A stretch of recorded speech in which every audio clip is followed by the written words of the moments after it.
Dr. Mike Acanfora, the host of the Health and Wellness in Bayonne show. How's everybody doing today? I have Dr. Noah with me today, Dr. Noah DeKoyer, my business partner, my good friend, and the owner of Family Chiropractic Center of Bayonne. How you doing, Dr. Noah? Great, Dr. Mike. How are you today? I'm awesome. So today we're going to talk about a couple things. First thing on the hit parade is going to be, we're going to talk a little bit about health and wellness as it pertains to your garden at home. Ooh, big topic. Big Fun topic. It's a huge topic. It is truly, going back to the 1940s, a victory garden, because the DeKoyers could live off of this garden in the event of the zombie apocalypse. Exactly. That's the whole goal. So tell me a little bit about how you got into gardening and what you have going on in the garden. Great. So my father always had a garden growing up. Mm-hmm. So he's like the master gardener. My father owned a landscaping company, would bring home tons and tons of grass, and we had a little parcel of land in East Rutherford, and he would lay all the grass, and he would plant, tomatoes and Jerusalem artichokes and some cucumbers and some herbs. So I was used to that all the time, having those kind of things.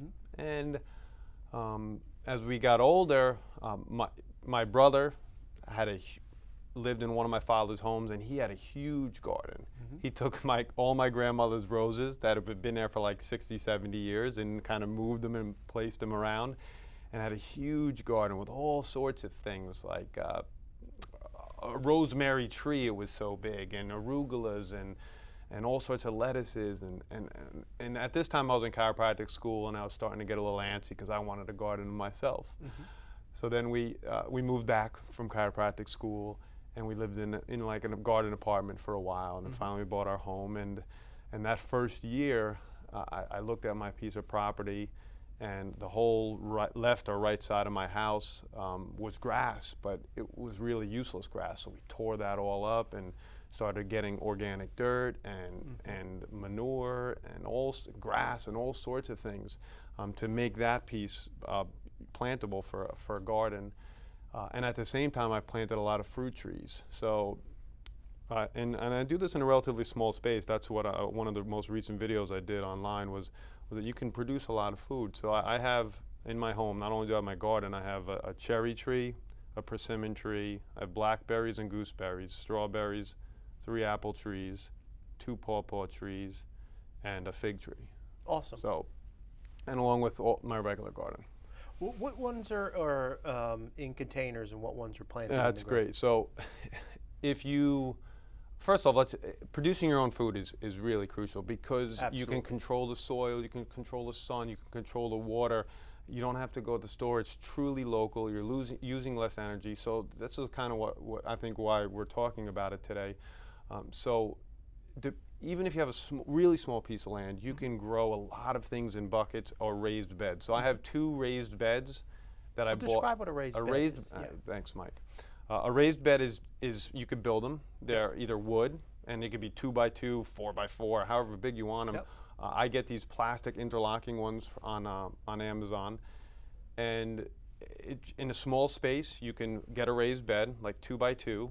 You fill with whatever kind of dirt you want, and then you could plant a multitude of things. So at this present time in my raised beds, I have arugula and lettuce, and in between the arugula and the lettuce I have leeks and onions growing it. Mm-hmm. And the other raised bed I have is all radishes, and in between each row of radishes I have onions and carrots. So you could think about how many things you can grow and how much you can produce out of a small 2x2 raised bed. Absolutely. What would you say the depth of the raised bed is? I think they're probably 8 inches. 8 inches.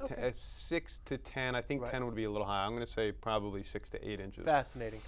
Just to go back on what you said originally, and this is something that I implemented after we talked. You mentioned that when your dad had his own landscaping business, he would take the grass. Explain just a little bit about using grass as a fertilizer. Yeah, so everybody gets their lawn cut, and it produces a lot of grass, and people don't know what the heck to do with them. It fills the landfills. They try to throw it out on special days for the towns get all kind of antsy on what they're going to do with all this grass. So one of the best ways to use your grass is if you have a garden, when you plant a garden, you plant, let's say, 8 tomatoes with some peppers and some lettuce and all sorts of different things.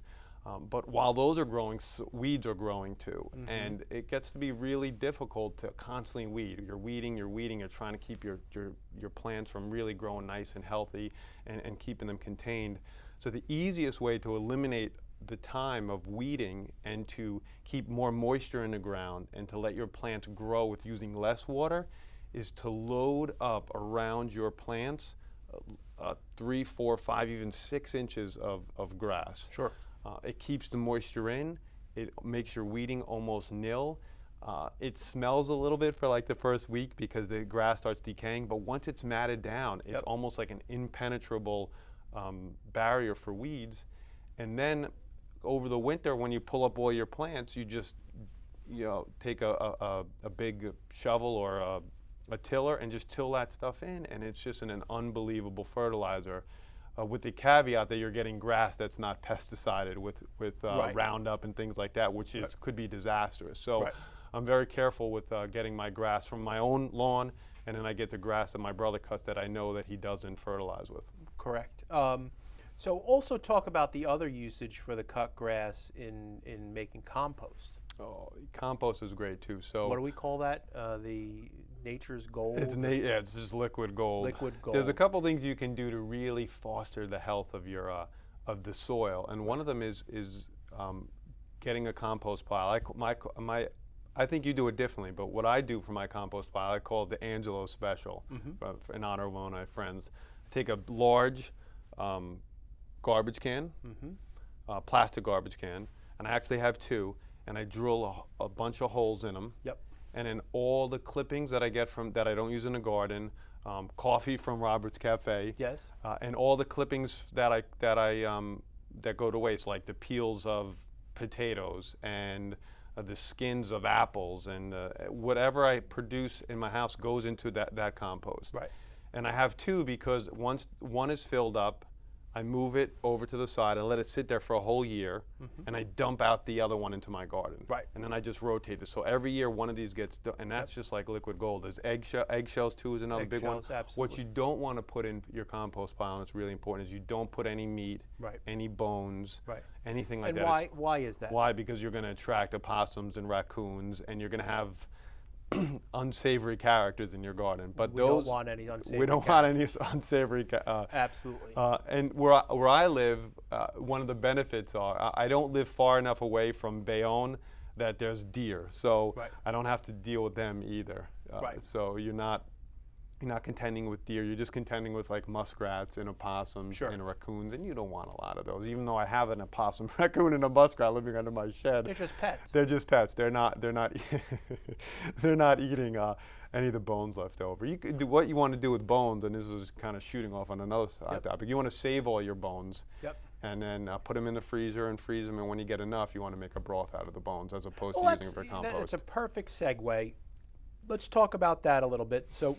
Segue from our gardens to making, you are the master at making bone broth and getting the most out of essentially the snout to tail of the animal. Let's talk a little bit about that bone broth and the making of it and its effects on our health. That's a great topic. So if you are, let's say if you eat a paleo lifestyle like we do and what we've talked about on the show before. Explain to everybody what a paleo lifestyle is. Paleo lifestyle is eating like our ancestors did, meaning that we eliminate the things out of our diet that have not been around for that long, like grains, dairy for the most part, and beans. You eliminate those 3 things, and then your diet becomes very heavy in vegetables, nuts, seeds, eggs, fruit, and meat. So if you're going to eat a lot of meat, or a fair amount of meat, and a decent amount of calories, you want to, in my mind, you want to respect the animal that you're eating from. So the way to respect the animal is to eat nose to tail, eating as much of the animal as you can, eating the offal bits, which is the brains, the kidneys, the liver, chicken feet, anything you could think of, other than in this country we've gotten sadly reliant on just muscle meat. Right. And quite frankly, they are the least nutritious part of the animal, Sure. with the most nutritious part being the liver. It's Right. probably the most nutrient-dense food on this planet. But the other thing that gets thrown away most of the time that we just talked about are the bones. Mm-hmm. So bones meaning all the bones, and I would also say the chicken feet and the beef knuckles and Yes. things of that nature. So what you can do with them is every time I cook a whole chicken, Yep. I save the bones. When I order my meat from U.S. Wellness Meats, I get a couple beef knuckles. When I go to Goffle Hill Turkey Farm or Chicken Farm, I get chicken feet.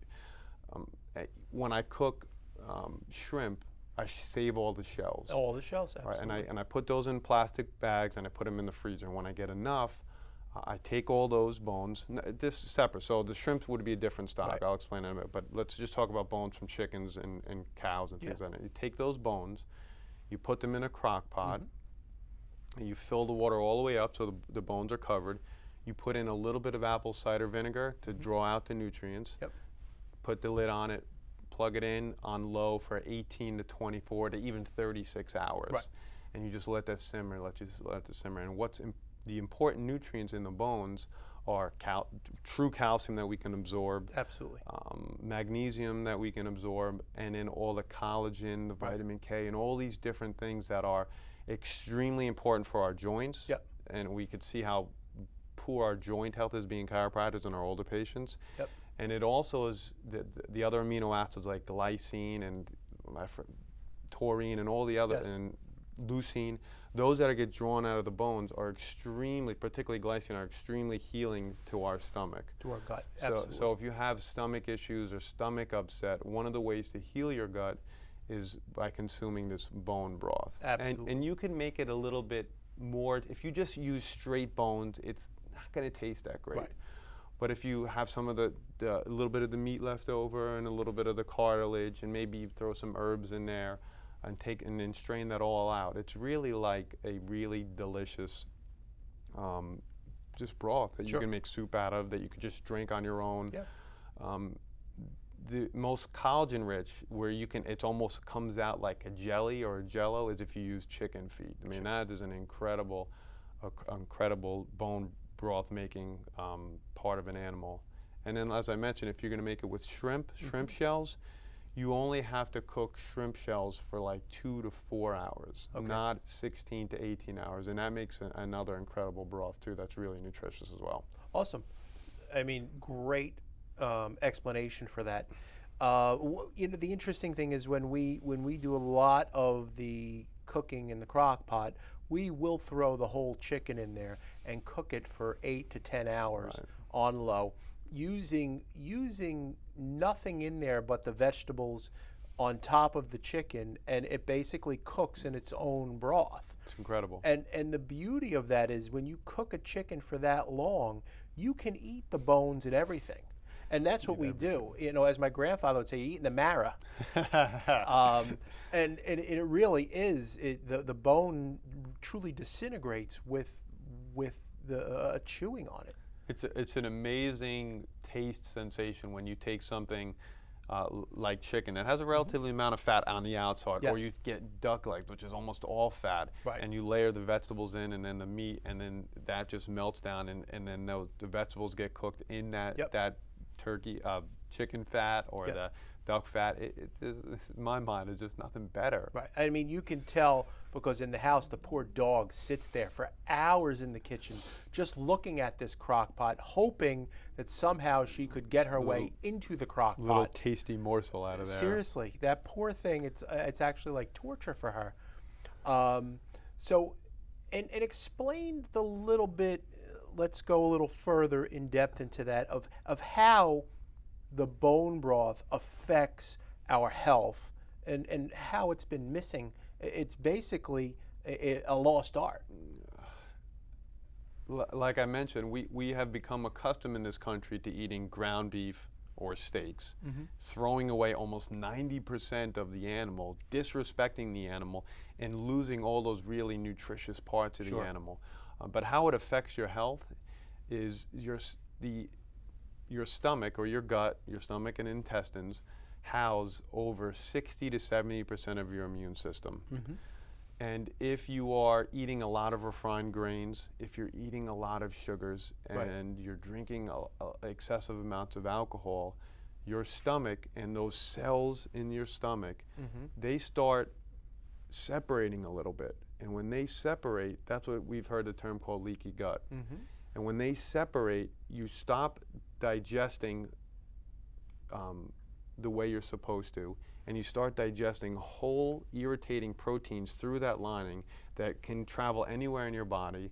And the theory is that it's one of the reasons why autoimmune diseases are raising, because those whole proteins and those whole amino acids that are getting malabsorbed through your stomach or the leaky gut is irritating the rest of your body. So one of the ways to heal that is to drink excessive amounts of bone broth. In fact, we have a friend that's doing a 10-day bone broth cleanse where she's only drinking bone broth for 10 days to heal her stomach, to draw some heavy metals out of her body, and to really reset her digestive system. For me, that'd have to be an awful lot of bone broth. Maybe an IV of bone broth. You would have to, you'd probably have to purchase some online, I think. She's experienced enough health issues that this is a distinct possibility, the only thing at this point that may help her. Yeah, I've thought about this a lot because my wife has done a juice fast. A lot of the girls in the office have done a juice fast, and they're pretty enticing when you look at what's in these juice fasts, or the kale and their collards. But when you look at the ingredients, there's just an excessive amount of sugar. So if you're worried about sugar and what that might have, what that effect might do on your digestive system, even if it's fruit sugar, not refined sugar, the only other way to go to have even a bigger benefit is to make these bone broths. It's collagen, fat, a little bit of protein, and all those amino acids. So I never really thought of it doing a fast, but now that our friend is doing, I think that's really interesting and an avenue that more people should be doing. Help people to understand when we talk about the gut, what's going on. Like, compare it to a carpet, kind of like people should be a shag and they're more like, you know. Exactly. So think of the old-fashioned shag carpets, right? Where 1960s.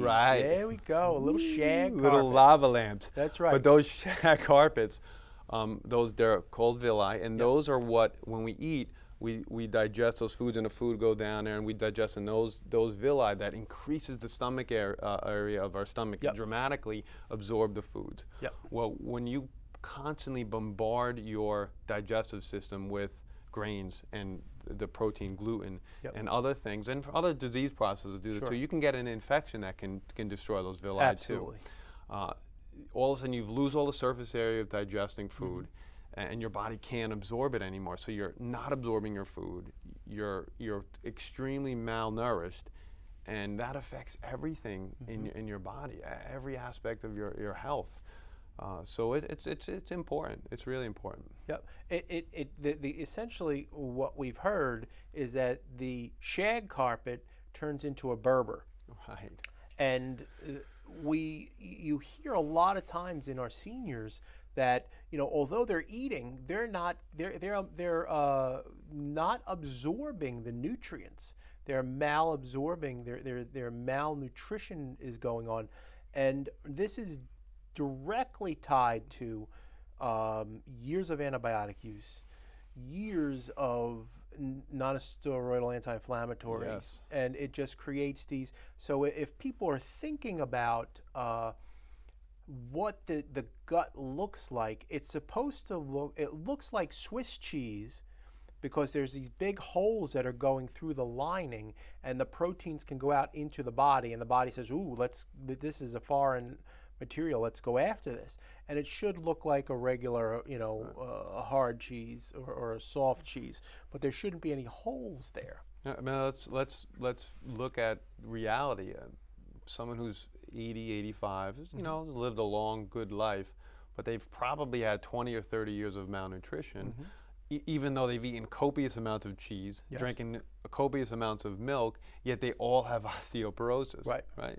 So what does that lead to? Well, it clearly leads to malnutrition, that they're Sure. not getting the right nutrients that they need to build a healthy body. To build a healthy body. The other thing that's crucial is, and we've talked about this on the show before, is the direct connection from your gut and digestive system to your central nervous system and your brain. Absolutely. So as chiropractors and chiropractic, I don't think you're getting the whole picture if you are looking at the spine, adjusting the spine, moving nerve interference, and then not helping the patient see the connection and the realization of how important their stomach health is Absolutely. to the overall health of their nervous system, their immune system, and their overall health. Absolutely. And in our philosophy and looking at this is exactly the same, in that I can keep adjusting you, but I'm not improving your nutrition.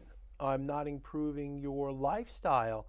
I'm strictly acting as a Band-Aid to get rid of a pain, or even correct a subluxation or a misalignment, where the problem is they're going home and they're eating ring dings and ho-hos, and that's a huge issue. That is just bad nutrition.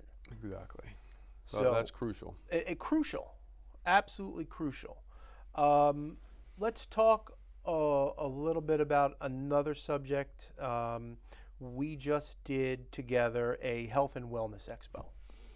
Yeah, so we have a lot of contacts from our Run Like Health, which was very successful. Which is very successful, yes. Our 5K, we donated $1,500 to the Friends of Special Children. We had over 300 participants. It's our fourth year, so I think we're over $6,000 donated, so it's another successful 5K. But we have strong contacts in the community from that. Absolutely. So we decided to parlay that into a health expo. And for our first go out, I think we did a really great job. Yep. Thanks to the city of Bayonne and Peter Amadeo, we got to use the Bayonne Museum. Absolutely. Which was fantastic. It's such an incredible, likely underused facility in Bayonne. Truly. When you walk in, they have this unbelievable ceiling, and there's art on the walls, and the city really stepped up and helped us set up and clean up. It was just great. We had, we were there scanning people for their health and their spine. We had a superfoods table. Yep. We had a Hudson County donation group. I'm not sure exactly what they're called, but they organ donation. Organ donation. Yes. They came and talked about how important it is to be an organ donor. There was Kettlebell Kitchen, which is a paleo delivery service. Sure. They're based out of New York, but they deliver it to, I think, over 150 places. Their food is absolutely incredible. It's Kettlebell Kitchen. Captain Bayonne was there. Captain Bayonne was who there. I believe was on this show. Who's really is a fascinating man, and some people think what he's doing is a little odd and strange, but he's done a lot of good with his oddness and his strangeness, and he's a great guy. And he was there, and he spoke about how he was overweight and how good nutrition and exercise really helped him reclaim his health. Absolutely. White Lotus Acupuncture was there, Yes. which is Carla. Carla's my acupuncturist and the acupuncturist I refer to. Yep. She was there, and we gave a little presentation called Abundant Energy. Yes. Which is a fantastic presentation that we've been starting to give and develop and work on. I think that stress is crucially important. Absolutely. But I also think that that word, particularly stress relief, is a little bit overplayed. Sure. So I think if we took that word stress, and we turned it on its head, and as opposed to calling it stress, teach people how to create abundant energy. Exactly. It takes a positive spin on something where stress relief has a little negative connotation. Right. Turning it on its head, calling it abundant energy is a positive. And we've been working really hard on developing that presentation. Yes. And it's getting better and better and better. And that was the first place that we delivered it. We just finished our last presentation, was with DIFUS in Jersey City. Yeah. Very well accepted. I would say there was probably 75 folks there to hear it. We're available to do that presentation to any organization, to churches. We actually love coming out and speaking We love educating and inspiring people to be their best selves. I can't say it any better, and I think that this new presentation is really the ticket to show people how to live a much healthier life in an easy way to understand and to implement. And in connecting the dots for people, the stress leads to inflammation, which leads to more stress. So in connecting the dots, there's a direct relationship between the two, where we can actually show where abundant energy helps you to overcome all of that and decrease the inflammation, therefore decreasing the stress. Chiropractic does a great job with it, but in addition to that, your food, your sleep, your exercise, all these things together marry in perfect to what our message is. Yeah, and the beauty of it is that we can test all of this. Right. Uninvasively with the technology that we have in the office. Absolutely. We don't have to take blood. We don't have to do, all you have to do is take your shirt off, basically, put on a gown, and then we can get so much information about the inflammation in your spine, where there's muscle spasms in your spine, and whether your body's in a state of stress or not, long-term stress or just in that moment stress. And then we could show how what we do in adjusting spine, maximizing the nervous system, teaching you how to eat properly, and decreasing your stress and increasing abundant energy, how those numbers change and how you become a healthier person. Awesome. So if you'd like to contact us, feel free to find us on Facebook, facebook.com/The Health and Wellness Show in Bayonne. Our telephone number in the office is 201-858-0444.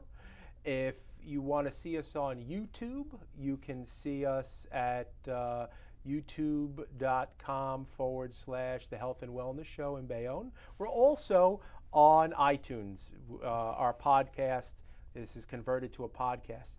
So if you have any questions whatsoever about what we spoke about, or if you'd like to have us come to your office and speak, you can contact us at our office, 201-858-0444. Thank you so much, Dr. Noah, for being on. It's always a pleasure. It's always a great time. Have a great day, and good night, everybody.